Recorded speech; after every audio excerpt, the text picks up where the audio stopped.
नमस्कार। आज का हमारा टॉपिक है gradual and sudden loading of A spring. तो क्या आप मुझे बता सकते हैं कि अगर हमारे पास एक मासलेस स्प्रिंग हो और उस पर मैं एक बार ग्रेजुअली एक बार अचानक से मास लोड करता हूं तो किस कंडीशन में जो उसका एक्सपेंशन है वो ज़्यादा होगा। तो आज के इस वीडियो में हम लोग इसी का आंसर जानने की कोशिश करेंगे। तो चलिए शुरू करते हैं। तो सबसे पहले जानते हैं कि ग्रेजुअल लोडिंग और सडन लोडिंग में अंतर क्या है या फिर ये दोनों क्या चीजें हैं। तो ग्रेजुअल लोडिंग का मतलब है कि हम किसी स्प्रिंग पे मास लोड करेंगे, वेट को लोड करेंगे, लेकिन धीरे धीरे, यानी कि हम उस पे जो अपना सपोर्ट है धीरे धीरे हटाएंगे। वहीं दूसरी तरफ सडन लोडिंग का मतलब है कि हम अपना सपोर्ट इंस्टेंटली हटा देंगे या फिर उस पे जो मास देने वाले हैं, जो वेट देने वाले हैं, उसको तुरंत देंगे, बस दैट्स इट। तो चलिए और आगे थोड़ा सा डिटेल में जानते हैं।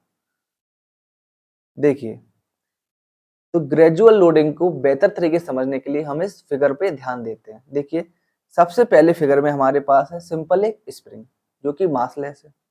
दूसरे फिगर में हमने एक स्प्रिंग पे मास या वेट लटका रखा है और हमारा हाथ उसको सपोर्ट कर रहा है। यहाँ पर थोड़ा सा स्प्रिंग जो है एक्सपेंड हो चुका है। वहीं तीसरे फिगर में स्प्रिंग थोड़ा सा और एक्सपेंड हुआ है और वहीं चौथे फिगर में स्प्रिंग एक्सपेंड हो चुका है कंप्लीटली। तो अब यहाँ पे ध्यान से समझिए कि क्या है कि जब मैंने उसको वेट दिया, मेरा जो नीचे हाथ है ना, वो उसके कुछ वेट को न्यूट्रलाइज कर रहा है, सपोर्ट कर रहा है, और कुछ वेट उसका स्प्रिंग सपोर्ट कर रहा है। वहीं तीसरी कंडीशन में भी कुछ वेट स्प्रिंग सपोर्ट कर रहा है, कुछ वेट हाथ सपोर्ट कर रहा है, और वहीं चौथी कंडीशन में टोटल वेट स्प्रिंग सपोर्ट कर रहा है। इसको हम लोग एक फ्री बॉडी डायग्राम से कुछ ऐसे समझेंगे कि मान लीजिए ये हमारे पास है मास, राइट। इस पे लगने वाले फोर्सेस क्या होंगे? अपवर्ड डायरेक्शन में होगा स्प्रिंग फोर्स, डाउनवर्ड डायरेक्शन में होगा इसका खुद का वेट mg, स्प्रिंग फोर्स मान लेते हैं Fs, और मेरी हथेली का क्या है? नॉर्मल प्रोवाइड करेगा इस मास को।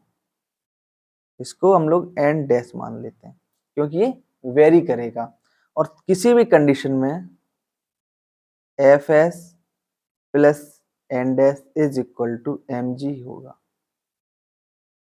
इस तरीके से जो लोडिंग होगी उसको हम लोग बोलेंगे क्या? Gradual loading. ठीक, n डैश क्या है? वेरिएबल है क्योंकि मेरा हाथ का सपोर्ट धीरे धीरे मैं हटा रहा हूं, राइट। अब इसमें जानते हैं कि एक्सपेंशन कितना होगा। अब ध्यान से देखिए, ग्रेजुअल लोडिंग में हर वक्त जो वेट है, किसका? मास का, जो स्प्रिंग महसूस कर रहा है, वो इस इक्वेशन के अकॉर्डिंग इक्विलिब्रियम में है, राइट। ओके, यानी कि जो मास है उसकी काइनेटिक एनर्जी लगभग जीरो है। वेलोसिटी क्या है? लगभग जीरो के पास, तभी हम बोलेंगे उसे ग्रेजुअल लोडिंग। क्लियर है?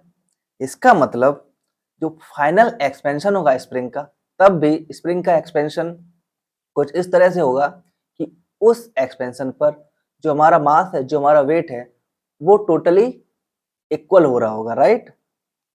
एट फाइनल पोजीशन क्या होगा? n dash zero, then Fs is equal to mg। अब हम लोग जानते हैं कि स्प्रिंग फोर्स क्या होता है? Spring constant into expansion, right. तो यहाँ पे मिल जाएगा हमें kx is equal to mg, जहां से हमें एक्सपेंशन मिलेगा x is equal to mg upon k। ठीक, याद रखिएगा, यानी कि हमें ग्रेजुअल लोडिंग में एक्सपेंशन मिला mg अपॉन k। वही बात करते हैं हम लोग, अब बात करते हैं सडन लोडिंग की। तो जैसे कि आप फिगर से देख सकते हैं कि पहले हमारे पास सिर्फ एक स्प्रिंग था, और जैसे ही हमने उस पर एक मास या वेट लटकाया तो जस्ट कुछ ही सेकंड में नीचे चला गया। यहाँ पे हमें एक बात याद रखनी है कि यहाँ पे इस बॉडी में एक वेलोसिटी होगी जो कि वेरी करेगी, राइट। यहाँ पे क्या होगी? एक वेलोसिटी होगी, ठीक। जबकि ग्रेजुअल में वेलोसिटी ना के बराबर थी, लगभग जीरो थी, राइट। अब हमें यहाँ पे देखना है कि इसका एक्सपेंशन कुछ कैसे होगा। अब यहाँ पे ध्यान से देखिए, इस मास पे सिर्फ दो फोर्स लग रहे हैं, एक स्प्रिंग का, दूसरा ग्रेविटेशनल फोर्स, और दोनों ही फोर्स क्या है, कंजर्वेटिव फोर्स है।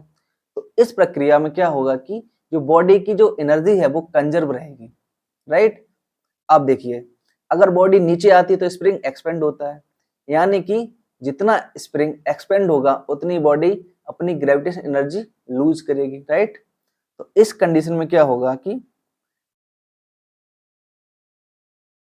जो एनर्जी स्टोर होगी स्प्रिंग में, हाफ के एक्स स्क्वायर, उतनी ही एनर्जी बॉडी ने लूज की है अपनी ग्रेविटेशन एनर्जी, तो क्या हो जाएगा, एम जी एक्स, राइट।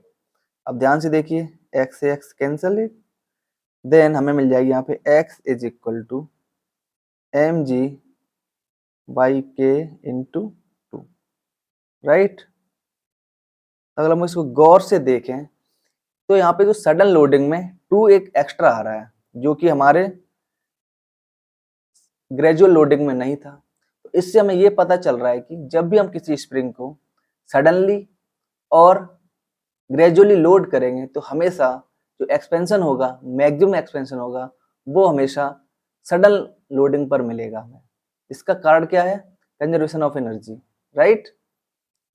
तो आशा करता हूं आपको ये कॉन्सेप्ट अच्छे से समझ में आया होगा। इस कॉन्सेप्ट का यूज करके कई तरह के सवाल एग्जाम में पूछे जा सकते हैं। आशा करता हूं आप उन सारे सवालों का जवाब बहुत ही अच्छे तरीके से दे पाएंगे। Thank you and have a nice day.